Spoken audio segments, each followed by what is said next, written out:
Глава 12. Я сядзеў на высокім узгорку. Часам суха шапацелі мёртвыя сцябліны палыну, і мякка варушыўся малады шыза-зялёны палын. А я ўспамінаў арэнбургскія стэпы і тое, што гэты малады палын крыху схожы на лапкі кавуноў.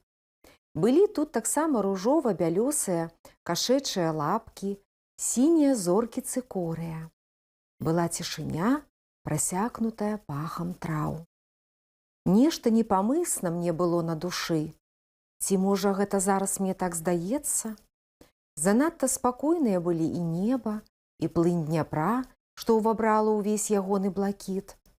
І ўспаміналася чамусьці, як Карл паскроб пальцам сценку яра і сказаў: «А гэта, хлопцы, не пясчанік, гэта звычайны пясок, ледзь-ледзь цэментаваны». «Чым?» – спытала Ліска. «А чорт яго ведае чым. Вапнай, што ў вадзе бывае». «Ну і хрэн з ім», – сказаў Богдан. З вышыні я, як на далоні, бачыў яр з усімі яго адгалінаваннямі, абеліскамі і пірамідамі. Увесь гэты дзіўны, нібы з чужой планеты свет.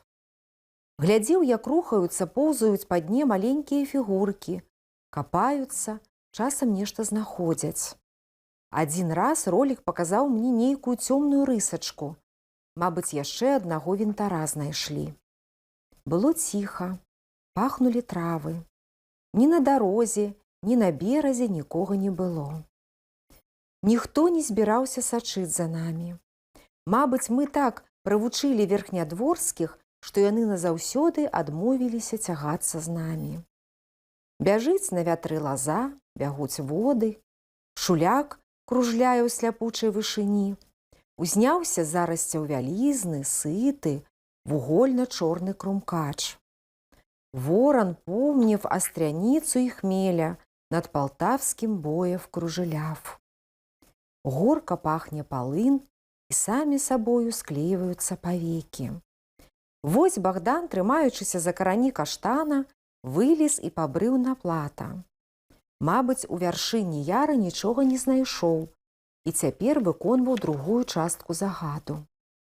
Бяжыць пад ветрыкам шызае мора сіўцу і палыну, і стаюцца рэдкія татарнікі. Твой названы брат у Царградзе дальнім сеў на палю, кліча брат мушкета у Царград. Цішыня, сонца, мора бягучага сівога палыну іліць у сон. Выбух. Ён устаў непадалёк ад Богдана, невысокі, сляпуча чырвоны спады-спаду, такі сабе невялічкі язычок зыркага полымя, вугальна-чорны зверху. Паляцелі камякі зямлі. Богдана відавочна не зачапіла. Кінуўся бегчы да яра, у які замерлі, насцеражыліся маленькія постаці людзей. Яшчэ выбух, непадалёк ад першага. Богдан упаў, але хутка ўзняўся і пабег далей. Я так і не ведаю, і ніколі ўжо не зведаю, што там здарылася. Вайна прыдумвала тысячы мінных сюрпрызаў. Міны скакалі як жабы, міны рэагавалі на цяжар, цеплыню, на памяншэнне глыбіні і блізкасць берага, калі іх цягнуць на гэты бераг, разбіраць.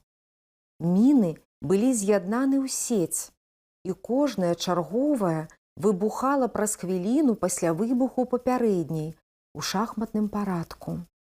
Міны хаваліся ля забытых рэчаў, веласіпедаў, прыёмнікаў, дзіцячых цацак. Адно ведаю, наша пастка была падключана да досыць вялікіх схованак, дзе былі таксама міны і, напэўна, снарады. Іначай нельга было растлумачыць тое, што адбылося потым. Чаму ўсяго гэтага не размініравалі?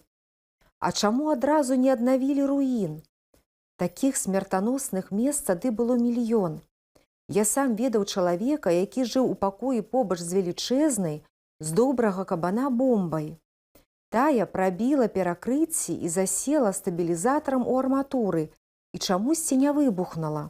Чалавек замураваў яе, аддзяліў цагельным на палову цагліны мурам і жыў у гэтым пакоі з жонкай і дзецьмі, бо няма дзе было жыць. Гэта было ў Віцебску. На ўсё не хапала рук, і кожны дзень недзе ў лесе, полі, урочышчы гінулі дарослыя і дзеці. Але часцей за ўсё дзеці. Ды і хто мог спадзявацца, што нехта палезе ў гэтае богам праклятае бясплоднае месца, дзе ні вады, ні травы хаця б на казу, ні роўныя пляцоўкі. Трэба было раней думаць пра дарогі і сцежкі, нівы і сады, і дамы. Нашы урэшце маглі проста не ведаць пра тое міннае поле. А тыя маглі мініраваць яго, спадзяючыся на тое, што нашы будуць фарсіраваць Дняпро і наступаць тут, бо тут было выгадна рабіць гэта, бо ўвесь раён слупоў быў амаль суцэльнай мёртвай прасторай, бо кожны яр, слуп, яма маглі схаваць, прыкрыць, зберагчы жыццё. А нашы сталі фарсіраваць і наступаць не там, а зусім у іншым месцы. Вось і ўся гісторыя. Ногі мае нібы прыкіпелі да месца. Я не здолеў зрэагаваць адразу, і я дагэтуль кляну сябе за гэта. Хаця, што я мог зрабіць? Навум выбраўся з яра там жа, ля старога каштана. Пэўна, каб паглядзець, што робіцца наверсе. Чарговы агніста-чорны слуп адкінуў яго назад, у яр. Кінуў Богдана на зямлю. Я здалёк бачыў, як рукі ягоныя чапляліся за сухі палын. І яшчэ выбух. І Богдана пакаціла, перакінула ў яр туды ж, уніз. Яны караскаліся на схіл. І тут ірванула яшчэ і яшчэ, амаль пад карэннямі каштана. І той нахіліўся, і я ўбачыў, як з-пад каранёў і звонкі за стаўбура дрэва паплыў на хлопцаў тоўсты, 3 чалавекам не абхапіць рукамі, струмень пяску, і апракінуў і накрыў роліка. Толькі тут я здолеў адарваць ногі ад зямлі і кінуцца бегчы туды, да іх. Бег з усіх ног і бачыў, што здалёк па краі поля, на якім вырастаюць і вырастаюць чорна-дымныя дрэвы, і мчыць да яра яшчэ адна постаць. Імчала на дапамогу нонка. Бег і бачыў, як падаюць са схілаў яра кавалкі пясчаніку, як яны рассыпаюцца ў пыл. Міны былі закладзены па ўсёй кромцы пасткі. «Богдане, Навуме!» – даляцеў да мяне голас Карла. «Трымайцеся!» Соўваючы нагамі пясок, ён каціўся да іх. Працягнуў руку. Чарговы выбух, чарговая, жоўтая, абрыдліва жывая лавіна. І яшчэ адзін агнявы слуп, з левага боку расколены. І яшчэ. На дно цясніны пачалі падаць вялікія брылы. Некаторыя даляталі на дно цэлыя, некаторыя яшчэ ў паветры рассыпаліся ў пясок. Востра смярдзела нечым. А на хлопцаў сплывалі і сплывалі ўсё новыя сыпучыя лавіны. Мільганула на паверхні белая галава Карла, пасля Навума, зноў Карла. Дзмітрэнка падпаўзаў, сплываў разам з пяском да іх. «Руку, руку, хлопцы, руку!» Яго накрыла з галавою. І тут я пачуў адчайдушны віск, страшны крык, у якім ужо не было амаль нічога чалавечага. Крычала Ліска. «Ролік! Ролік!» Ёй асабліва нічога не пагражала. Яна стаяла наводдаль, на выступе, але яна кінулася з яго ў пясчаную варонку, туды, дзе борсаліся хлопцы. Трымаючыся рукою за нейкі корань, яна працягнула другую туды, дзе плыў, падаў, ляцеў пясок, дзе зноў з'явілася галава нашага атамана. Выбух. Корань абарваўся, і нашу малую панесла да тых, каму яна імгненне таму назад хацела падаць дапамогу. Я ўжо быў побач, калі выбухнула нешта куды больш вялікае, чым адна міна. Можа, некалькі мін і снарадаў, схаваных у адным месцы. Слуп быў высокі, з палову дрэва. Мяне 2 разы перакуліла ў паветры і ляснула ўсім целам аб зямлю. І адразу стала цемра. Калі я ачомаўся, на мяне ўсё яшчэ падалі камякі зямлі. З хвіліну я нічога не чуў, толькі бачыў. Вось выбілася на паверхню галава Навума. Я паспрабаваў устаць, але цела калацілася.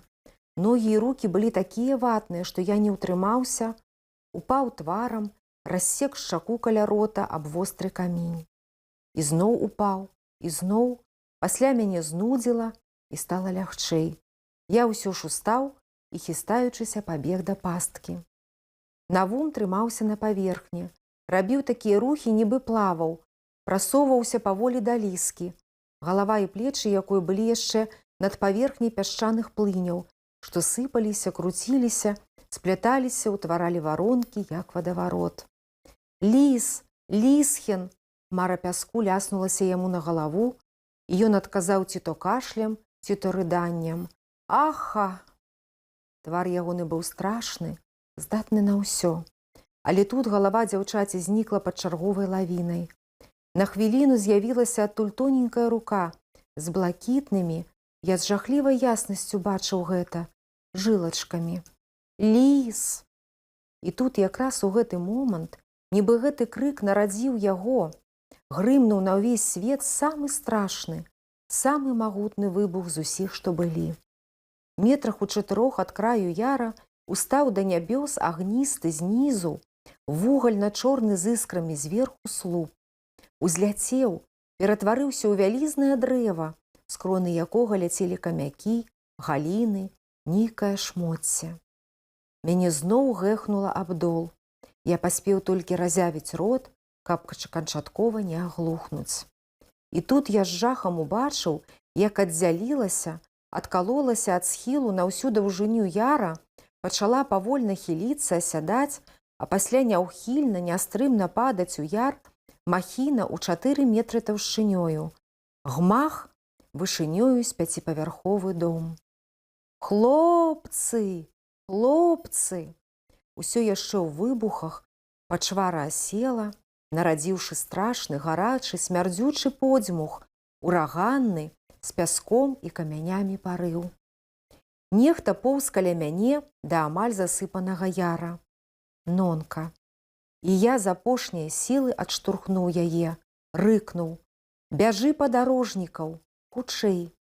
Пасля я памятаю сябе ўжо на дне шчыліны, у якую з усіх бакоў спадалі пескаспады. Я адкідаў рукамі пясок, гроб яго, як быццам гэта магло камусьці дапамагчы. А мяне цягнула, круціла, засмоктвала, як мурашку ў пастцы варонцы мурашынага льва. Яна борсаецца, хоча выпаўсці, але ссоўваецца і ссоўваецца разам з пяском на дно, дзе ў норцы чакае яе смерць. Выбухі, здаецца, усё яшчэ грымелі, а пасля нешта грукнула мяне па галаве, і я праваліўся ў змрок. Я ляжаў на броўцы яра. Паўсюль у паветры стаяў яшчэ дым, круціўся пыл, і нібы плыло ў ім каламутнае сонца, што яснела па меры таго, як гэты пыл асядаў. З носу ў мяне плылі 2 крывавыя цуркі, і слёзы ліліся з вачэй, ці ад болю, ці яшчэ ад чаго. Непадалёк стаялі вайсковы студыбекер і санітарная машына, а каля мяне гаварылі 2 чалавекі ў форме. «Я такога яшчэ не бачыў», — сказаў адзін, сівы здаравіла з пагонамі маёра.